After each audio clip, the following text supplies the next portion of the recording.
ஒரு 4-5 பேர் வெளியில போய் நின்று கல்லை விட்டு எறிகிறாங்க. யாரு? பொதுமக்களா? பொதுமக்கள் கிடையாது, அரசியல். மெரினாவுல கூட்டம் கூட்டம் கலைஞ்சுக்கிறது நாங்க எங்களுக்கு டிவில காமிக்கிறாங்க. அந்த பீச் உள்ள எல்லாம் இறங்கி நின்னாங்க. நம்ம இறங்கி நிக்கலாம், அதை எங்கள்கிட்ட காமிக்கிறாங்க. நீங்க கலைஞ்சிருங்கிறாங்க.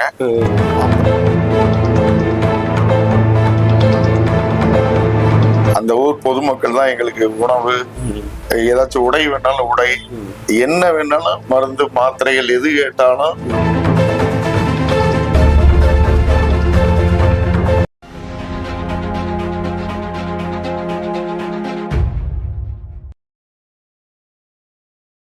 இப்ப அங்க போயிட்டு நீங்க ஃபார்ம் ஆயிட்டீங்க. அந்த ஒரு பொது வெளியில இருந்து மக்கள் எல்லாம் வந்து உங்களை சுத்தி ஒரு ஒரு என்ன சொல்றது, ஒரு பேரிகார்டு போட்ட மாதிரி ஒரு ஒரு ஒரு வளையத்தை போட்டு உங்களை உட்கார வச்சிருந்தாங்க. அந்த காட்சிகள் எல்லாம் நாங்க பார்த்தோம். இதுல அந்த ஊர் மக்களோட ஆதரவு உங்களுக்கு எந்த விதத்துல இருந்தது? ஏன்னா அது இல்லாம இந்த போராட்டம் பெருசா நகர்ந்திருக்காது, அவங்க சப்போர்ட் இல்லாம. அதே நேரத்துல கவர்மெண்ட் வந்து உங்களுக்கு எந்த விதமான அழுத்தங்களை கொடுத்தாங்க? ஏன்னா காவல்துறை கையில வச்சிருக்கிற அரசு வந்து அதை மிகப்பெரிய அளவுல துஷ்பிரயோகம் பண்றதுக்கு வாய்ப்புகள் இருக்கு.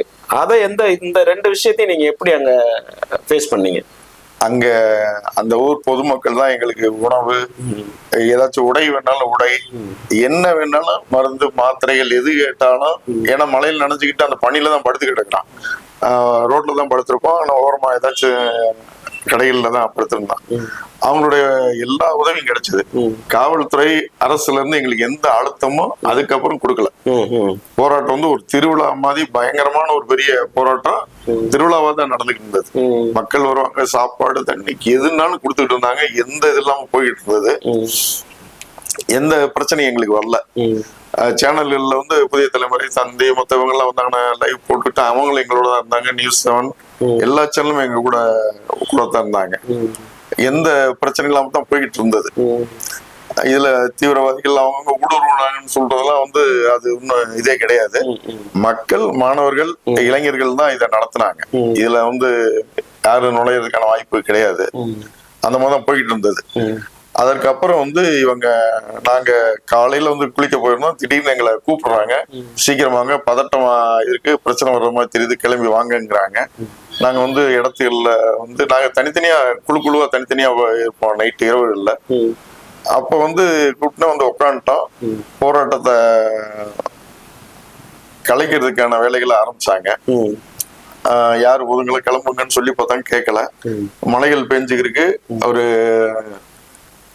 கலெக்டர் வீரராகவன் அவர் வந்து எங்களை வந்து கலைஞ்சிருங்க அப்படின்னு சொல்றாங்க. ஏன்னா நாளைக்கு சிஎம் வர்றாங்க, இதை வந்து நல்லபடியா நாளைக்கு நீங்க கேட்கிற மாதிரி ஜல்லிக்கட்டு நடக்கும், போராட்டத்தை கைவிடுங்கிறாங்க. அதுல வந்து ஒரு பெண் வந்து அந்த அதிகாலையிலையும் இல்லைங்க நாங்க கலைய மாட்டோம், நீங்க இதுக்கு முன்னாடி கலெக்டர் சகாயம் ஐஏஎஸ் இருந்தாங்க, அவங்க இருக்கும்போது இந்த ஜல்லிக்கட்டை எங்களுக்கு நடத்தி கொடுத்தாங்க. அதுக்கப்புறம் வந்து எந்த கலெக்டரும் நடத்தி கொடுக்கல, எங்களை ஏமாத்திட்டாங்க, அதனால நாங்க கலைய மாட்டோம் அப்படிங்கிறாங்க. அந்த சூழல்ல வந்து சமுத்திரக்கனி வந்து வர்றாங்க நைட் இரவோடு. அந்த மலையில் நனைஞ்சிட்டே தான் வந்தார். உடல்நிலை சரியில்லாத சூழல்லையும் வந்தாங்க. உமர் வந்து அவரை கூட்டு கொண்டு போய் வாடிவாசல்ல கூட வச்சு அவர் கூட பாதுகாப்பு இருக்குன்னு சொல்றாங்க. நானு வில்லியப்பன் சார் இவங்கெல்லாம் அவரை கூட்டு போயிட்டு அங்க உட்கார வச்சு அவர் கூடவே இருக்கோம். அவர் கலெக்டர் சொல்லும் போது கூட அவரு கிளம்பல, இங்க இருந்தாங்க. அவங்களும் உள்ள வர்றதுக்கு வந்து பாதைகள் எங்கேயுமே இல்லை, புறமே மரங்கள், அங்கன்னு பாதைகள் பூரா அடைச்சிருந்தாங்க. உள்ள வர்றதுக்கான வாய்ப்பு நிறைய கம்மியா இருந்தது. அதுக்கப்புறம் காலையில தொடர்ச்சி ஐதான உடனே அவங்க போயிட்டாங்க. கலெக்டர் அவங்க எல்லாம் சொல்லி கேட்கல, இன்னொன்னு போயிட்டாங்க. திருப்பி காலையில அதுக்கப்புறம் நாங்க இந்த இடத்துக்கு இங்க, அதாவது வாடிவாசல் அந்த போராட்டம் ஒரு ரோடு மாறி மாறி ஓடிக்கிட்டே இருந்தோம். ஏன்னா இங்க கூட்டம் கம்மியான கலைச்சிருவாங்கன்ட்டு இங்க அங்கேயும் ஒரு பேலன்ஸ் பண்ணிட்டே இருந்தோம். அப்ப வந்து போலீஸே வந்து வெளியில போக முடியாது, உள்ளேதான் இருந்தாங்க. ஒரு வாரம் அவங்களும் வெளியில போக முடியல, அங்கேயே எங்களோட தான் இருந்தாங்க. அந்த காலகட்டங்கள்ல நாங்க ஒரு பேரிகார்டு மாதிரி போட்டு போலீஸ் வண்டியில நாங்க விட்டுக்கிட்டு இருந்தோம். அப்ப அவங்க எங்களை பார்த்து சிரிச்சுக்கிட்டு போயிட்டு வந்துட்டு இருந்தாங்க. அப்புறம் அவங்க என்ன சொல்றாங்கன்னா, கலைஞ்சிருங்க, நாங்க மெரினாவுல வந்து கலைச்சிட்டோம், நீங்க கலைஞ்சிருங்கன்னு சொல்றாங்க. அப்ப எல்லாம் மெரினாவுல கூட்டம் கலைஞ்சுக்கிறது நாங்க எங்களுக்கு டிவில காமிக்கிறாங்க. பீச் உள்ள எல்லாம் இறங்கி நம்ம இறங்கி நிக்கலாம், அதை எங்கள்கிட்ட காமிக்கிறாங்க, நீங்க கலைஞ்சிருங்கிறாங்க. அப்ப இதுல 3 பேர் முன்னெடுக்கிறாங்க. நம்ம ஊர் பொதுமக்கள் எல்லாம் சுத்தி எங்களை மறைச்சுக்கிட்டாங்க. பெண்கள் நாங்க உள்ள உட்காந்துருக்கோம், போலீஸும் சுத்தி நிக்கிறாங்க கலைய சொல்லி. ஆனா யாரும் கலையல. ஊர் பொதுமக்களை போக சொன்னாங்க, அவங்க போகல.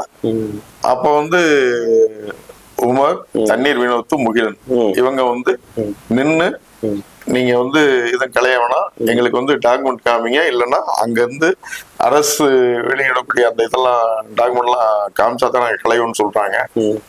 ஊர் பொதுமக்கள், அரசியல்வாதிகள் இவங்க எல்லாம் வந்து கொஞ்சம் பேசுறாங்க. பேசி கலைஞர்னே ஒரு 4-5 பேர் வெளியில போய் நின்று கல்லை விட்டு எறிகிறாங்க. யாரு? பொதுமக்களா? பொதுமக்கள் கிடையாது, அரசியல் சார்ந்த சில அமைப்புகள் இருக்கிறவங்க வெளியில இருந்து போயிட்டு கலவரத்தை நாங்க ஊருக்காரங்க சொல்றோம், வெளியில இருந்து வந்தவங்க கேட்க மாட்டேங்கிறாங்க, இத கலைக்கிறதுக்கு போலீஸ் அவங்களும் சேர்ந்துட்டாங்க. சேர்ந்து கல்லு விட்டு எறிகிறாங்க. நான் அந்த ஓரத்துல நிக்கிறேன், கூட்டங்க அங்கிட்டு அடிதடி லத்தி சார்ஜ் எல்லாம் நடக்குது.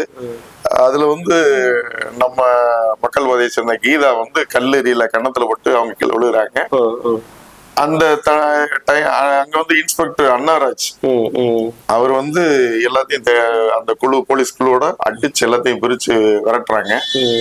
நானும் அதுல இருந்து தப்பிச்சு வெளியில போகும்போது ஒரு 2 பெண் குழந்தைகள் வந்து அழுதுக்கு இருந்தாங்க.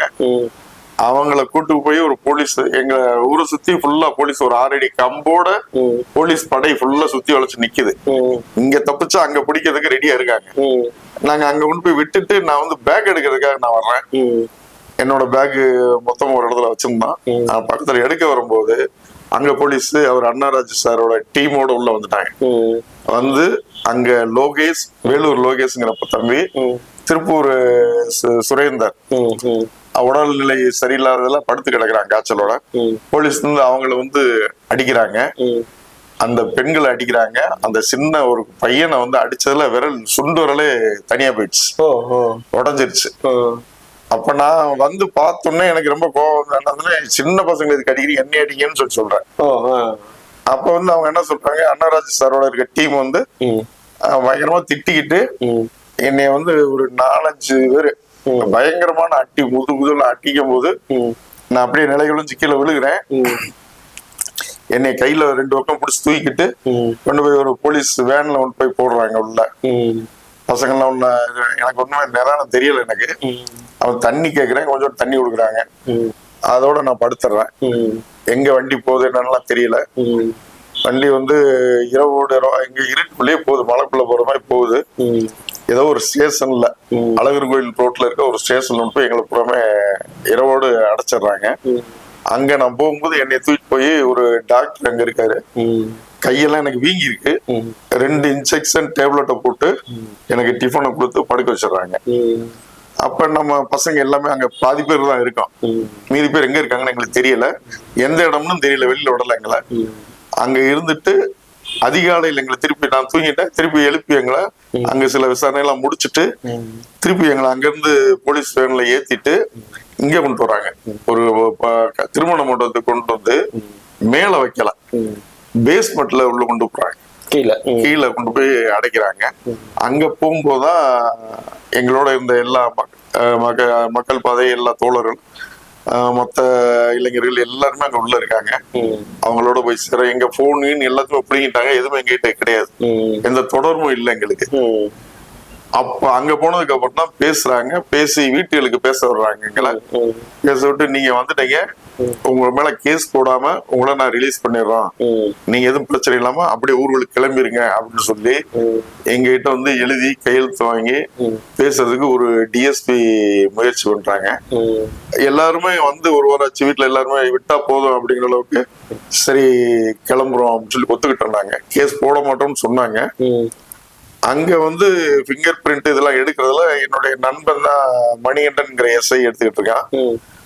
அண்ணாராஜ் இன்ஸ்பெக்டர் இருக்காங்க, ஒரு பெரிய டீமே அங்க எல்லாத்தையும் எழுதி எங்களை போட்டோ, பிங்கர் பிரிண்ட் எல்லாமே எடுத்து எங்களை சாட்சிக்கு யாராச்சும் 2 பேர் ஒருத்தர் கையெழுத்து போட்டு கூட்டு போங்க அப்படிங்கிறாங்க. எனக்கு வந்து என் தம்பி வந்திருந்தான். அவர் மொத்தமா எங்களை பேசி கையெழுத்து வாங்கிட்டு எங்களை நீங்க ஊர்களுக்கு கிளம்புங்கன்னு சொல்லி அனுப்பிச்சாங்க. இதோட அந்த இது முடியுது. இப்போ இதுல ஒரு கேள்வி என்ன வருதுன்னாங்க, இப்ப அரசுக்கு எதிரா, அதாவது இந்த சட்டத்துக்கு எதிராக நீங்க போராடுறீங்க, இதுல மாநில அரசு சம்பந்தப்படல, அந்த உச்சநீதிமன்றம் கொடுத்த அந்த தீர்ப்பு அதன் அடிப்படையில அது தடை செய்யப்படுது. அதற்கு எதிராக வந்து ஒரு பெரிய போராட்டம் நடத்தி அது தமிழ்நாடு முழுவதும் மாணவர்களோட எழுச்சியை பெற்று ஒரு பெரிய கவன ஈர்ப்பு கொண்டு வந்துருச்சு. இப்போ இதுல மாநில அரசு வந்து பாத்தீங்கன்னா அப்போதைய அண்ணா திராவிட முன்னேற்ற கழக அரசு, அப்போ ஓ பன்னீர்செல்வம் சிஎம் இருந்தாங்கன்னு நினைக்கிறேன். அவங்க வந்து டெல்லி போய் பிரதமரை போய் பார்த்து இந்த சட்டத்துக்கு எதிராக நாங்கள் எதுவும் பண்ண முடியாது, ஆனா மாநில அரசு நீங்க இதுக்கு முன்னெடுத்தீங்கன்னா அதுக்கு நாங்க சப்போர்ட் பண்றோம்னு அவங்க சொன்னதாகவும், அதன் அடிப்படையில மாநில அரசு வந்து இதுக்கு ஒரு சட்டத்தை இயற்றி அதை பாஸ் பண்ணி அதை வந்து அவர் ஜல்லிக்கட்டு தொடங்கி வைக்கிறதுக்கு அங்க வரும்போது அதை நீங்க அலோவ் பண்ணல அப்படின்னு ஒரு குற்றச்சாட்டு அப்ப எழுந்துச்சு. இது எப்படி நடந்தது? அவங்க அதான் கலெக்டர் வந்து வீரராகவன் சார் வந்து நாளைக்கு சிஎம் வந்துருவாங்க, ஜல்லிக்கட்டு நடக்கும், நீங்க கலைஞ்சிருங்கன்னு சொன்னாங்க. அத மக்கள் யாருமே நம்ம தயாரா இல்ல. அலங்கநல்லூர்ல அப்படி சொல்லி சொல்லி ஒரு நிறைய ஆண்டுகள் வந்து அவங்களுக்கு அது நடக்கல. அதனால அவங்க வந்து அந்த விரக்தியில இருந்ததுனால இந்த வட்டம் கண்டிப்பா நடக்கணும், இந்த போராட்டத்தை எப்படியே முடிச்சு உண்மையான ஜல்லிக்கட்டு நடத்துறதுக்கு அவங்க உறுதி அந்த டாக்குமெண்ட் இதுகளை கொண்டு வந்து அரசு வந்து வெளியிடணும் காமிக்கணும்னு சொல்லி எதிர்பார்த்துக்கிட்டாங்க. அதுல வந்து வர வழியில் நிறைய பாதைகள் தடைகள் போட்டிருந்ததுனால சிஎம்னால உள்ள வர முடியல. அப்ப அனைத்து அண்ணா திராவிட முன்னேற்ற கழகத்தை சேர்ந்த ஓபிஎஸ் அவர்கள் தான் வந்து முதலமைச்சராக இருந்தாங்க. அவங்க அங்க இருந்து திருப்பி கூப்பிட்டு நத்தம் போனாங்க, அங்க போய் தொடங்கி வைக்கலாம்னு போனாங்க. அங்க போற காலகட்டத்திலேயே நாங்க இங்க இருந்து மதுரைக்கு போன் பண்ணி சொல்லி அங்க இருக்க நம்ம மக்கள் பாதையில விவேக் அந்த மாதிரி அவங்க வந்து அங்க ஒரு குழுவா இது பண்ணி போராட்டத்தை நடத்திக்கிட்டாங்க. அந்த குழு பூரா அங்க போய் நத்தத்திலயும் அவரை நடத்த விடாம தடுத்துட்டாங்க. ஏன்னா இது அப்போ போராட்டக்காரர்களுக்கு எதிரான போராட்டக்காரர்கள் மீது அப்போது அரசு தரப்புல இருந்து சொல்லப்பட்ட ஒரு குற்றச்சாட்டு இது. அதாவது அது சட்டமா இயற்றி அதை வந்து ஓகே பண்ணி அதை தொடங்கி வைக்க வரும்போது கூட போராட்டக்காரர்கள் அதை ஏத்துக்கல, அல்லது அந்த கம்யூனிகேஷன் கேப் வந்து இந்த போராட்டத்தை இன்னும் பெருசுபடுத்திடுச்சு, அந்த தகவல்களை இவங்களுக்கு சரியா போய் சேர்த்திருந்தா போராட்டம் வந்து நிறுத்தப்பட்டிருக்கும், அது சுமூகமா போயிருந்திருக்கும், இல்ல போராட்டக்காரர்களுக்கு வந்து அந்த தகவல் சரியா போகல அப்படிங்கிற மாதிரி ஒரு விஷயத்தினாலதான் அது நடந்ததுன்னு ஒரு குற்றச்சாட்டு இருந்தது. அப்போ அங்க மக்களும் போராட்டத்துல இருந்த இளைஞர்களும் கேட்டது வந்து சட்டசபையில பாஸ் பண்ணா அந்த டாக்குமெண்ட்டை கொண்டு வந்து காமிங்க, நாங்க கலையறோம்னு தான் கேட்டாங்க. அவங்க அது வரைக்கும் அவங்க காத்திருக்கலாம். அதுக்கு முன்னாடியே கலவரத்தை போலீஸை உண்டு பண்ணி கல்லெறிதல் நடத்தி கூட்டத்தை கலைச்சிட்டாங்க. அதுல எல்லாம் பாதிக்கப்பட்டது எல்லாம் மக்கள், ஊர் பொதுமக்கள், இங்க இருந்து போனவங்க எல்லாருக்குமே, பெண்களுக்கெல்லாம் வந்து அடிச்சு தொடையெல்லாம் கிழிக்கிற அளவுக்கு அடிச்சிருந்தாங்க. இல்ல அது பொதுவாவே இந்த போராட்டத்தை ஒடுக்கிறதுக்கு ஒரு எடுக்கிற முன்னெடுப்புல காவல்துறைக்கு வந்து ஒரு பர்சனல் வெஞ்சன்ஸ் வந்துடும். அது சட்டமா இயற்றப்பட்ட பிறகு கூட அதை உடனே கொடுத்து கிடைக்காம அந்த ஒரு வெஞ்சன்ஸ் வந்து அதை இப்படி காமிச்சுதான் உங்களுக்கு கிளியர் பண்ணிருக்காங்க. ஆமா, அத வந்து எங்களுக்கு அந்த இதை இவங்க கேட்கும் போது அவங்க வந்து நேரடியா காமிக்கல. நாங்க சொல்றோம் நீங்க கலைஞ்சிருங்க அப்படின்னுதான் ப்ரெஷர் கொடுத்தாங்களே ஒழிய அதை காமிச்சு கலைங்கன்னு சொல்லி சொல்லல. அதுல வந்து நம்பிக்கை இல்லாதனாலதான் இருந்தாங்க பசங்க வந்து எல்லாருமே நீங்க வந்து எங்களுக்கு காமிங்க, நாங்க கலையிறோம் அப்படின்னாங்க. அதை அவங்க காமிக்கலாம், அதுக்குள்ளேயும் கலவரம் உருவாக்கிட்டாங்க. சரி, உருவாக்கி பிரிஞ்சுட்டாங்க. இப்போ இது இவ்வளவு பெரிய போராட்டம், ஏன்னா இது வந்து ஒரு நீங்க அந்த டைம்ல நிறைய தாக்கப்பட்டிருக்காங்க, நிறைய பேர் வந்து காவல்துறையால வந்து துன்புறுத்தலுக்கு ஆளாகி இருக்காங்க. இந்த நிலைமையில ஒவ்வொருத்தருக்கும் ஒரு ஃபேமிலி இருக்கு இல்லையா, ஒவ்வொருத்தருக்கும் ஒரு ஃபேமிலி ஊர்ல இருக்காங்க. அவங்க போய் அப்ப அங்க மாட்டிட்டு இருக்கும்போது அதை தொடர் நேரலையில பாக்குறாங்க. அப்ப அவங்களோட மனநிலை எல்லாம் எப்படி இருந்தது? நீங்க வந்த பிறகு அது என்ன மாதிரி ரியாக்ஷன்ஸ் இருந்தது? எல்லார் வீட்டுகள்லயுமே வந்து நம்ம வந்து ஒரு நாள் 2 நாள்ல கலந்துகிட்டு திரும்பி வந்துடும் தான் எல்லாரும் அனுப்பிச்சாங்க. ஆனா இவ்வளவு பெரிய போராட்டமா அது மாறும், இவ்வளவு பெரிய அடிதடி, லத்தி சார்ஜ், கேஸ், பிரச்சனை எல்லாம் வரும்னு எதிர்பார்க்கலாம். வந்ததுக்கு அப்புறம் பாத்தீங்கன்னா எல்லா வீட்டுகளிலுமே எல்லாத்துக்குமே வந்து ஒரு அழுத்தம் இருந்துச்சு. இன்னொன்னு இது வந்து ஒரு 10 வருஷமா அந்த கேஸ் நடக்குதுங்கும் போது 2 வயதா போய் 3வது வயதா போலன்னா பிடி வாரண்ட், அது வந்து 1 மாசம் அங்க போய் கையெழுத்து போடணும். இதுல வந்து தொழில இருக்கிறவங்க, வேலையில இருக்க பசங்க, இங்க இருந்து சென்னையில இருந்து நம்ம போயிட்டு வர்றதுக்கான செலவு மினிமம் ஒரு 3000 ரூபாய். இந்த மாதிரி எல்லா கஷ்டத்தையும் அனுபவிச்சுதான் எல்லாருமே போய் வந்துக்கிட்டாங்க. இத வந்து உடனடியா இது எங்களுக்கு விடுதலை கிடைக்கல. சரி, இப்ப இந்த இடத்துலதான் இப்போ இது வந்து ஒரு ஒரு பொது பிரச்சனைக்காக வேண்டி, ஒரு உணர்வுபூர்வமான ஒரு விஷயத்துக்காக வேண்டி, நம்மளோட கல்ச்சரோட அடையாளத்தை மீட்கிறதுக்காக நடந்த ஒரு போராட்டம். அப்போ எல்லாருமே தன்னெழுச்சியா தன்னோட வேலை, தன்னோட பொருளாதாரம் எல்லாத்தையும் இழந்து இந்த போராட்டத்தை நடத்தி ஒரு விஷயத்த வெளிக்கொண்டு வந்திருக்கீங்க. அப்போ இந்த கவர்மெண்ட் அதை ஒரு வெற்றியா கொண்டாடிக்கிட்டு இருந்த அந்த அப்போதைய கவர்மெண்ட், ஜல்லிக்கட்டு நாயகன், ஜல்லிக்கட்டு நாங்க வந்து கொண்டு வந்துட்டோம், மீட்டு எடுத்துட்டோம்னு ஒரு கொண்டாட்டத்துல இருந்த கவர்மெண்ட், உங்களுக்கு போடப்பட்ட அந்த போராட்டக்காரர்கள் 64 பேருக்கு போடப்பட்ட அந்த வழக்கை 2021 தள்ளுபடி பண்ணிட்டோம்னு சொல்லி ஒரு விஷயம் பண்ணாங்க இல்லையா எலெக்ஷன் முந்தினப்போ? அந்த கேஸ் ஏன் திருப்பி தொடர்ந்துச்சு? அது அனைத்து இந்திய அண்ணா திராவிட முன்னேற்ற கழகத்துல இருந்து எடப்பாடியார் வந்து முதலமைச்சராக இருக்கிற காலகட்டத்துல அவர் வந்து இந்த வழக்குகள் புறமே தள்ளுபடின்னு எலெக்ஷனுக்கு முன்னாடி ஒரு பெரிய பிம்பத்தை காமிச்சாங்க. அந்த வழக்கு வந்து சாதாரண போலீஸ் ஸ்டேஷன்ல பதிவான சின்ன சின்ன கேஸ்ல மட்டும்தான் விடுதலை ஆயிருக்காங்க. நம்ம சிபிசிஐடியோட பதியப்பட்ட அந்த 64 அலங்காநல்லூர் அந்த பேஸ் டீம் வந்து அவங்கள வந்து யாரையும் விடல. அந்த போராட்டத்துக்கு யார் முன்னெடுத்தாங்களோ அந்த வழக்குல இருந்து யாருமே விடுதலை பண்ணல. அவங்க அவர்கிட்ட வந்து நம்ம ஆட்கள் போய் கூட சந்திச்சு பேசினாங்க, அதுக்கான அவங்க விடுதலை பண்ணல. சரி, அதுக்கு அப்புறம் திராவிட முன்னேற்ற கழக அரசு வந்ததுக்கு அப்புறம் விடுதலை பண்ணுவாங்கன்னு சொல்லி எதிர்பார்த்தோம், அவங்களும் பண்ணல. அதுக்கான முயற்சி எதாவது எடுத்தீங்களா? இப்ப இந்த கவர்மெண்ட் வந்ததுக்கு அப்புறம் இந்த மாதிரி ஒரு கேஸ் இருக்கு, இந்த நாங்க போராட்டக்காரருக்கு மேல வழக்கு பதியப்பட்டு 10 ஆண்டு ஆக போகுது, எங்களுக்கு தள்ளுபடி பண்ணணும்னா அரசு யாரும் நீங்க அணுகுனீங்களா? இந்த போராட்டக்காரர்கள் சார் எடப்பாடியாருடைய அரசு தான் நம்மள கேஸ் போட்டு இது விடல அப்படிங்கறது தெரிஞ்சு இந்த திராவிட முன்னேற்ற கழக அரசு வந்து நாங்க கோர்ட்டுக்கு போயிருந்த ஒரு நேரத்துல கனிமொழி அவர்களும் மூர்த்தி அவர்களும் ஒரு கல்யாண மண்டபத்துல பாண்டி கோயிலுக்கு பக்கத்துல ஒரு ஃபங்க்ஷன்ல இருந்தாங்க. நாங்க ஒரு 20-25 பேர் நேரம் அங்க போயிட்டோம். போய் அவங்க கிட்ட வந்து இந்த மாதிரி கேஸ் எங்களுக்கு நடந்துகிட்டு இருக்கு, விடல எங்களுது. ஆனா விடுதலை ஆனது மாதிரி ஒரு பெரிய பிம்பம் தமிழ்நாடு முழுவதும் பரவலா இருக்கு. ஆனா நாங்க இன்னைக்கு வரைக்கும் கோர்ட்டுக்கு இன்னைக்கு வந்திருக்கோம். இதை நீங்க ஏதாச்சும் தள்ளுபடி பண்ண முயற்சி ஒண்ணு அவங்ககிட்ட கொடுக்கும் போது அந்த பெட்டிஷன் அவங்க வாங்கினாங்க. வாங்கிட்டு சரி நான் போய் பேசிட்டு உங்களுக்கு பண்ண சொல்றேன்னு சொல்லிட்டு போனாங்க. ஆனா எதுவுமே கடைசி வரைக்கும் அவங்க பண்ணல, எந்த முயற்சி அவங்க எடுக்கல. அதற்கப்புறம் வந்து வக்கீல்வங்களே என்ன சொல்றாங்கன்னா கோர்ட்லயே அது ஆனாதான். சில அரசியல்வாதிகள் என்ன சொல்றாங்க, கோர்ட்ல இருக்கும்போது நாங்க அரசியல் தலையீடு பண்ணாலும் அது விடுதலை பண்ண மாட்டாங்க அப்படின்னு சொன்னாங்க. ஆனா சிஎம் நினைச்சா அதை பண்ணலாம் அப்படின்றது சிபிசிஐடியோட அந்த இது வந்து அவர் கையில தான் இருக்கு. ஆனா அவரு ஸ்டாலின் அவர்கள் வந்து பண்ணிருக்கலாம், இல்ல அவருக்கு அடுத்த நிலையில இளைஞர்களுக்காக இருக்கக்கூடிய அந்த ஜல்லிக்கட்டை நடத்தக்கூடிய உதயநிதி அவர்கள் கூட அதை பண்ணிருக்கலாம்.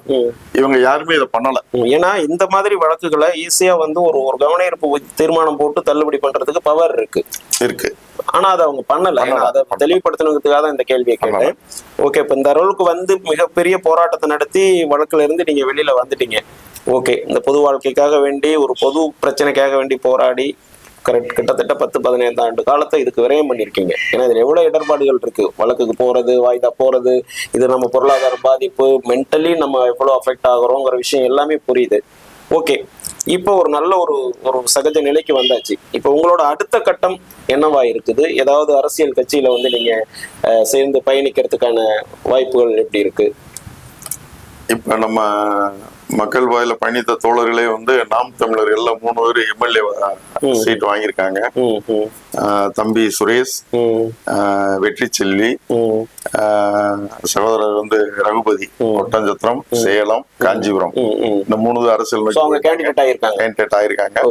சில தம்பிமார்கள் வந்து பிஜேபிலையும் கூட போயிருக்காங்க. தேனி மாவட்ட பொறுப்பாளர் ஒருத்தர், இங்க நம்ம அண்ணா நகர்ல ஒருத்தர், 2 பேர் பிஜேபிக்கு போயிருக்காங்க. இந்த காலகட்டங்கள்ல நாங்க நம்ம மக்கள் வாயில பயணித்த நிறைய இளைஞர்கள், சின்ன வயது பசங்க எல்லாருமே விஜயோட போகணும்னு கேக்குறாங்க. அதுக்கான முயற்சிகள் வந்து நாங்க எடுத்து ஒரு வருஷமா நான், பஷீர், மாறன் சார், நாங்க ஒரு செல்வம், சரியா ஒரு 5-6 பேரு இதுக்கான முயற்சியில நாங்க எடுத்தோம்.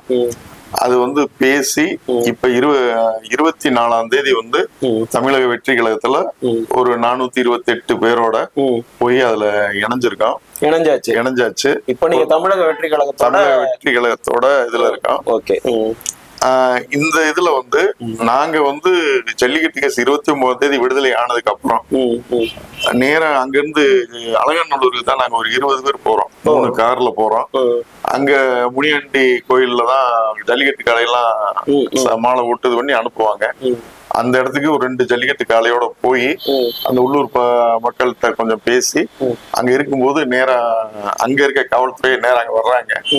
வந்து மக்கள் பாதையில இருந்து நீங்க தமிழக வெற்றி கழகத்துக்கு மாறிட்டீங்களாம்ல, இங்க வந்திருக்கீங்க கோர்ட்டுக்கு, கோர்ட்ல இருந்து நேரா இங்க வந்திருக்கீங்க, முடிச்சுட்டு கிளம்புங்க அப்படிங்கிறாங்க. தம்பி உமருடைய கார்ல கூட இந்தியன் முஸ்லீம் கூட கொடியோட தான் அங்க அவர் வந்திருந்தாரு. அவர் வந்து முஸ்லீம் லீக்ல வந்து இணைஞ்சிருக்காரு. இணைஞ்சிட்டாரு. கும்பகோணம் மாநாட்டுல அவர் இணைஞ்சிட்டாரு. அது மாதிரி ஒவ்வொருத்தரும் அவங்களுடைய அரசியல் பயணங்கள்ல இப்ப பயணிக்க ஆரம்பிச்சிருக்காங்க. முடிச்சுட்டு அங்க பட்டாசு போடுறதுக்காக நாங்க முயற்சி பண்ணோம். அங்க பண்ணக்கூடாதுட்டாங்க போலீஸ் வந்து. வாடிவாசலுக்கு போயிட்டு அங்கேயும் சில அந்த பழைய நினைவுகளை இது பண்ணிட்டு போட்டோ எடுத்துட்டு பட்டாசு விட்டுட்டு திருப்பி போலீஸ் முன்னாடி தான் பட்டாசு நம்ம பசங்க விட்டாங்க. அதை முடிச்சுட்டு அங்க இருந்து நேரம் கிளம்பி நாங்க முதல்ல வந்து சென்னை வந்துட்டோம். இப்போ நீங்க தமிழக வெற்றி கழகத்துல இப்ப இணைஞ்சிருக்கீங்கன்னு ஒரு விஷயம் சொன்னதுனால நான் அந்த கேள்வி கேட்கிறேன். இப்ப அதுல வந்து உங்களோட பயணம் தொடர போகுது. பொது வாழ்க்கைக்கு, பொது பிரச்சனைக்காக போன போது வாழ்த்துக்கள். இப்போ ஒரு மாற்றத்துக்காக அல்லது இரண்டு பெரிய கட்சிகளுக்கு ஒரு எதிராக ஒரு பெரிய மாற்றம் வேணும்னு சொல்லிட்டு அவர் வந்திருக்காரு. தன்னோட உச்சத்துல இருக்கிற அந்த ஒரு கேரியரை விட்டுட்டு வந்திருக்காருங்கிற ஒரு பெரிய எக்ஸ்பெக்டேஷன் இருக்கு. இப்ப அவருக்கு இந்த 2026 எலெக்ஷன் என்ன மாதிரியான விஷயங்கள் வந்து அவங்களுக்கு நடக்கும்? அவங்களோட வின்னிங் பாசிபிலிட்டிஸ் எல்லாம் எப்படி இருக்கு? அது உங்களோட பார்வையில உங்களுக்கு எப்படி தோணுது? நாங்க விக்கிரவாண்டி மாநாடு நடக்கும்போது நம்ம டிவில தான் நாங்க பாத்துக்கிட்டு இருந்தோம், போகல. அதற்கு அப்புறம் வந்து அவரு திருச்சி போகும்போதும் போகல. கூட்டத்தை இதுல பார்க்கும்போது அதுக்கப்புறம் நாங்க வெளியில இருந்து ஒரு இடத்துல கோயம்புத்தூர்ல நடந்த ஒரு ஈவெண்ட் கூட நான் டிவில தான் பார்த்தேன். ரொம்ப பிரம்மாண்டமா இருந்தது. நாங்க மதுரை மாநாட்டுக்கு பாக்குறதுக்காக நேரடியா போயிருந்தோம். நாங்க வந்து இப்போ ஒரு நாளைக்கு முன்னாடி நைட்டே போயிட்டோம். அங்க வந்து அந்த மாநாடு நடக்கக்கூடிய திடல்ல இடம் பிடிச்சு நாளே குடும்பமா அங்க கூட்டம் வந்து அவ்வளவு கூட்டம் அங்க ஃபுல்லா நின்று இருந்தது. நாளைக்குதான் மாநாடு, மாலைதான் நடக்க போகுது. இப்பயே வந்து ராத்திரியா உட்காந்துருக்கீங்கன்னு கேட்டோம்னா இல்ல நாளைக்கு இடம் கிடைக்காதுன்னு சொல்லிட்டு உட்காந்துருக்கான். பாதி மக்கள் வந்து அந்த இடத்த பார்த்துட்டு போய்கிட்டு இருக்காங்க. ஏதோ திருவிழா மாதிரி பயங்கரமான கூட்டம். வண்டியை நாங்க நிப்பாட்டி உள்ள போய் வரோம்ல, அவ்வளவு கூட்டம் இருந்தது. அப்புறம் சரின்ட்டு நாங்க வந்து அங்க பார்த்துட்டு அடுத்து ஒரு உள்ள போறதுக்கு பாஸ் இருந்தா தான் போக முடியும் அப்படிங்கிற ஒரு கடுமையான இது வச்சிருந்தாங்க. அப்புறம் ஆனந்த் சார் போய் பார்க்க போலாம்னு நாங்க போனோம். அந்த ஹோட்டல் முன்னாடி பார்த்தா ஒரு 150 காரு, அவ்வளவு சின்ன பசங்க. ஆனா அந்த ஆர்வத்துல அவங்க பூராமே அங்க அந்த கட்சியில இருக்கக்கூடிய இளைஞர்கள் பூராமே கடுமையான அங்க கூட்டத்தோடு தான் நின்று இருந்தாங்க. அதை முடிச்சுட்டு நாங்களும் பாஸ் வாங்கிட்டு மறுநாள் காலையில அங்க போகும்போது பாத்தீங்கன்னா தனி ரூட்டே போட்டிருந்தாங்க. அந்த மாநாடு போறதுக்கு மெயின் ரோட்ல போயிட்டு தனி ஊர்களில் சுத்தி தான் போக வேண்டியிருந்தது. அங்க போகும்போது எங்களுக்கு முன்னாடி ஒரு 100-150 கார் போய்கிட்டு இருக்கு. அதுக்கு முன்னாடி தான் நாங்களும் போயிட்டு இருக்கோம். போய் கரெக்டா அங்க போகும்போது 2 கிலோமீட்டருக்கு அங்கிட்டே வண்டியை நிப்பாட்டிட்டாங்க, நீங்க நடந்து போங்கன்னாங்க. அப்புறம் வண்டியெல்லாம் நாங்க நிப்பாட்டிட்டு அங்க 2 கிலோமீட்டர் அந்த இதுல எல்லாம் எந்த விஐபி முக்கியமான ஆட்கள் மட்டும் தான் உள்ள போக முடியும். மத்த எல்லா வண்டியும் பாத்தீங்கன்னா எங்க பார்த்தாலும் காரா தான் கிடைக்கும். காரு, பஸ், கூட்டம், வண்டி அவ்வளவு வண்டி இருக்கு. ஓ, நீ இது நாள் வரையில பார்த்த இவ்வளவு பெரிய அரசியல் இதுல நம்ம பார்க்காத ஒரு பெரிய இதா இருந்தது. அப்ப நாங்க வந்து நடந்ததை நாங்களும் அங்க போறோம். போய் உள்ள போயிட்டோம். உள்ள போனா கூட்டம் வந்து அதாவது கட்டுக்கடங்காத கூட்டமா இருக்கு. வெயிலும் கடுமையான வெயிலா இருக்கு. ஆட்கள் வந்து பெண்கள் நடந்தே வர்றாங்க. எங்க பார்த்தாலும் ரோட்ல எல்லாம் பூரா நம்ம பாத யாத்திரைக்கு போற கூட்டம் மாதிரி பூரா நடந்துதான் எல்லாருமே வந்து சேர்றாங்க. அங்க மாநாடு நல்லா தொடங்குச்சு. நல்ல கூட்டம், சாப்பாடு, அந்த வெயில்லயும் மக்கள் ஊராமே அதுல இருந்து பண்ணி போனாங்க. அதான் அவருக்கு வந்து ஒரு பெரிய கூட்டம் இருக்கு, மாசு இருக்கு. எங்க போனாலும் அவருக்கு ஒரு மக்கள், இளைஞர்கள், பெண்கள், குழந்தைகள் இப்படின்னு ஒரு பெரிய மாசு இருக்கிறத நீங்க சொல்றீங்க. நான் அப்படி புரிஞ்சுக்கிறேன். ஆனா இந்த கூட்டம் வந்து ஓட்டா மாறாது அப்படின்னு எதிர்கட்சியில இருந்து எல்லாம் ஒரு விமர்சனம் வச்சுக்கிட்டே இருக்காங்க. அது ஏடிஎம்கே, டிஎம்கே இவங்க 2 பேரும் அந்த ஒரு விஷயத்த பதிவு பண்ணிட்டு தான் இருக்காங்க. இன்னைக்கு மாற்றுங்கிறது வந்து அடுத்த தலைமுறைக்கான அரசியல்ங்கிறது இவர் கைக்கு தான் போகும். வேற யார் கைக்கும் போறதுக்கு வாய்ப்பு கிடையாது. இந்த தலைமுறை பழைய அரசியல் தலைவர்கள் கலைஞ்ச உடனே புது அரசியலுக்கு வந்து வரக்கூடிய சின்ன பசங்க கூட அந்த டிஎம்கே மாதிரி துண்டு போட்டு தான் வர்றான். சின்ன குழந்தையில இருந்து பெரிய பசங்க வரைக்கும் எல்லாருமே பாத்தீங்கன்னா பழைய டிஎம்கே ஆரம்ப காலத்துல எப்படி துண்டு போட்டு அவங்க போவாங்களோ அன்னைக்கு நம்ம பார்த்ததுக்கு அப்புறம் இன்னைக்கு இப்படிதான் பாக்குறான். இதுக்கு முன்னாடி இந்த அரசியல்ல இந்த துண்டு போட்டு போற கல்ச்சர் அதிகமா இல்லாம இல்ல. இப்ப இவங்க பூரா பசங்க சின்ன சின்ன பசங்க ஒரு 10 வயசு 12 வயசு சின்ன பசங்க பொண்ணுங்க மேல கம்பியில நின்றுட்டு அவங்க அந்த இது பண்றது, அந்த விஜய் பார்க்கணுங்கிற அந்த வேகம், இதெல்லாம் வந்து கடுமையா இருக்கு. அப்ப கண்டிப்பா இது ஓட்டா மாறதுக்கு வாய்ப்பு நிறைய இருக்கு. அது இல்லைன்னா சொல்ல. இப்ப அவரை பிடிக்கலன்னா யாரும் பார்க்க வரமாட்டான்ல, இங்க அந்த ஆங்கிள் நான் கேக்குறேன். அவரை நைட்டு பாக்குறதுக்கு காலையில இருந்து உட்காந்து கிடக்குறானே. இன்னொன்னு வந்து இவ்வளவு கூட்டம் முன்னாடி எல்லாம் வரும்போதுதான் பாத்துருக்கான். இது எம்ஜிஆர் இடத்துல பாத்துருக்கான். 6 மணிக்கு வர்றாருன்னா சாயந்தரத்துல இருந்து கூட்டம் நிக்கும், மறுநாள் காலையில வந்தா கூட கூட்டம் நிக்கும். ஆனா அதுக்கப்புறம் அரசியல் அப்படி இல்ல. இப்ப இவருக்கு வந்து வர்ற கூட்டம் வந்து கடுமையான, எவ்வளவு நேரம்னாலும் முன்னாடியே வந்து நின்னு அவரை பார்க்கணுங்கிற ஆர்வம் மக்கள் மத்தியில பயங்கரமா இருக்கு. அதனால ஓட்டம் மாறாதுங்கிறது இவங்க இப்ப சொல்லிட்டு இருக்காங்க. எலெக்ஷனுக்கு அப்புறம் தானே அதுல முடிவா தெரியும் எவ்வளவு ஓட்டு வரும் அப்படிங்கிறது. இன்னொன்னு வந்து பழைய இதுல வந்து ஓட்டு போட நிறைய பேர் போதுக்கு வரமாட்டாங்க. ஆனா இன்னைக்கு இருக்க அந்த இளைஞர்கள் வந்து ஓட்டு போடுறதுக்கு தயாரா இருக்கான். அதனால இவங்களை வந்து வரமாட்டாங்க போட மாட்டாங்க அப்படின்லாம் சொல்றதுக்கு வாய்ப்பு ரொம்ப கம்மி. எல்லாரும் வரத்தான் செய்வோம், ஓட்டு போடுவாங்க. பெண்கள் வந்து அதிகப்படியானதுல இருக்காங்க இன்னைக்கு.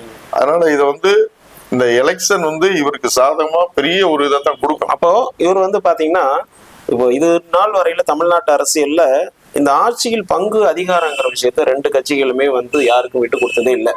நம்ம ஜெயிக்கிறதுக்கு கூட்டணியை சேர்த்துக்குவாங்க, ஜெயிச்சதுக்கு அப்புறம் பாத்தீங்கன்னா அவங்க மட்டுமே அந்த கவர்மெண்ட்டை ஃபார்ம் பண்ணிப்பாங்க. ஸோ அந்த இடத்துக்கு இவர் நகர்ந்து வந்து என்ன பண்ணாரு, ஆட்சியில் அதிகாரத்தில் நான் பங்கு தரேன்னு சொன்னதுக்கு பிறகும் கூட இந்த கட்சிகள் எதுவுமே இவர்கிட்ட வரல. இப்போ 2 கட்சிகளும் பலமா 2 கூட்டணியை வச்சுட்டாங்க. இப்போ இவர் வந்து தனித்து விடப்பட்ட மாதிரி ஒரு சூழலை வந்து எதிர்கட்சிகள் உருவாக்குறாங்க. இப்ப இந்த சூழல்லையும் கூட அவருக்கு இருக்கிற இந்த பாப்புலாரிட்டி, இந்த கிரவுட் புல்லிங், இது வந்து ஓட்டா மாதிரி இவர் வின் பண்ணி ஆட்சி அமைச்சிருவார் அப்படிங்கிற ஒரு நிலைப்பாடு இருக்கா? அவர் வந்து எல்லாத்தையும் வாங்கன்னு கூப்பிட்டாரு. யாரு வரலன்னாலும் அவரு அதுக்காக இது பண்ண போறது கிடையாது. அவருக்கு அவரு தைரியமா தான் நிக்கிறாரு. தனியா நின்னா கூட நம்ம வருவோம். அதே மாதிரி இளைஞர்கள் இளம் பெண்கள் எல்லாரும் என்ன சொல்றாங்கன்னா அவர் தனியா நின்றுதான் வரணும்னு விருப்பப்படுறாங்க. அதனால வந்து ஏடிஎம்களோ டிஎம்களோ சேர்ந்து ஜெயிக்கணும் அப்படிங்கறத யாரும் விருப்பப்படல. தனியா நின்று ஜெயிச்சு அவர் ஆட்சி அமைக்கணும் அப்படிங்கறதா அவரு சார்ந்த மக்களும் இளைஞர்களும் ஒரு எதிர்பார்ப்பா இருக்காங்க. அதனால அவரும் வந்து அதுல தைரியமா தான் இருக்காரு. நம்ம எப்படி ஜெயிப்போம், வின்னிங் வந்து முதல்வரா வருவோம் அப்படிங்கறத அவரும் தைரியமா எல்லா இடத்துலயும் சொல்லிட்டு தான் இருக்காரு. அதனால வர்றதுக்கு வாய்ப்புகள் இருக்கு. ஓகே, எனிவே இந்த எலெக்ஷன்ல நீங்க சார்ந்து இருக்கிற தமிழக வெற்றி கழகம் நிச்சயமா ஒரு மிகப்பெரிய ஒரு வெற்றியை அடையட்டும். உங்கள் வாக்கு பலிக்கட்டும். உங்களோட மக்கள் பணி இன்னும் சிறந்து இந்த தமிழக வெற்றி கழகத்துல அது சிறந்து பயணித்து ஒரு நல்ல நிலைக்கு வரணும்னு நாங்க வாழ்த்துறோம். மீண்டும் சந்திப்போம் சார். நன்றி சார்.